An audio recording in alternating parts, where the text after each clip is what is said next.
Hi friends, இன்றைக்கி வந்து Pandi Cecil வந்து என்ன நடக்கும் நமக்கு பரசு பார்த்தீங்கன்னா, நம்ம தங்கமயிலும் சரவணா பிரச்சனை தான் இன்னும் அந்த வீட்டில் வந்து போய்கிட்டே இருக்குது. ஸோ இப்படி போயிட்டு இருக்கும்போது பார்த்தீங்கன்னா, ஒரு முடிவுக்கு வந்து நம்ம பாண்டி வந்து எடுக்கிறாங்க. ஸோ எடுத்தோன்னா பார்த்தீங்கன்னா, நம்ம கோமதிட்டு நம்ம சரவணோட இருக்கிற ஃபேமிலி எல்லாத்திட்டு சொல்கிறாங்க. ஸோ என்ன முடிவாக இருந்தாலும் சொல்லுங்கப்பா, நான் அது எதுவுமே தடுக்க மாட்டேன். அதில் வந்து தங்கமயில் கூட சேர்ந்து மட்டும் நான் வாழ மாட்டேன், அந்த முடிவு பண்ணி நீங்கள் சொல்லிடாதீங்க அப்படின்ற மாதிரி சொல்கிறாரு. நான் அதெல்லாம் சொல்லலடா, இனிமேல் அவங்க குடும்பத்துக்கும் நம்மளுக்கு எந்த ஒரு சம்மந்தமும் கிடையாது. இனிமேல் அந்த அவளோட திங்ஸ் எதுவுமே நம்ம வீட்டில் இருக்கக்கூடாது அப்படின்ற மாதிரி வந்து நம்ம பாண்டி வந்து சொல்கிறாங்க. சரின்னு சொல்லிட்டு அவனே சரண் அவங்க அக்கான்னு சொல்கிறாங்க. அப்போ நான் போய் நாளைக்கு போய் எல்லா பொருளையும் கொடுத்து 4 கேள்வி கேட்டு வரட்டா அப்படிங்கிறேன். அதாவது ஒன்றும் கேட்காம இந்த பிரச்சனை இதோட விட்டுடலாம் அப்படின்ற மாதிரி வந்து பாண்டியா வந்து ஒரு முடிவு எடுக்கிறாங்க. ஸோ சரின்னு சொல்லிட்டு வந்து எல்லாருமே அதுக்கு வந்து ஒத்துக்கிறாங்க.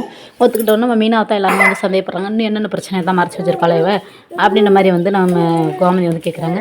என்ன அப்புறம் உங்கள் அக்கா கறி உனக்கு ஃபோன் அடிச்சாலா அப்படின்ற மாதிரி வந்து கேட்குறாங்க.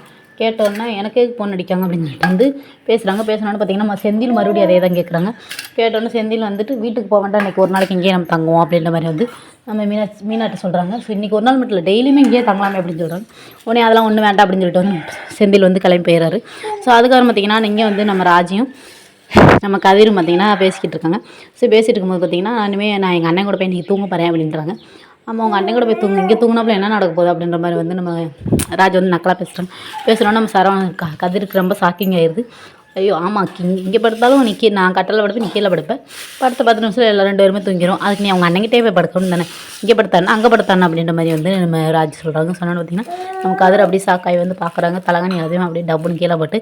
ஸோ சீரியல் வந்து இன்றைக்கி இதோட முடிஞ்சிருக்கு. ஸோ அவ்வளோதான். ஓகே, போய்ட்டு வந்து இப்படி பிடிச்சா மறக்காமல் என்ன சொல்லுங்கள், அப்படி பிடிச்சிக்கோங்க.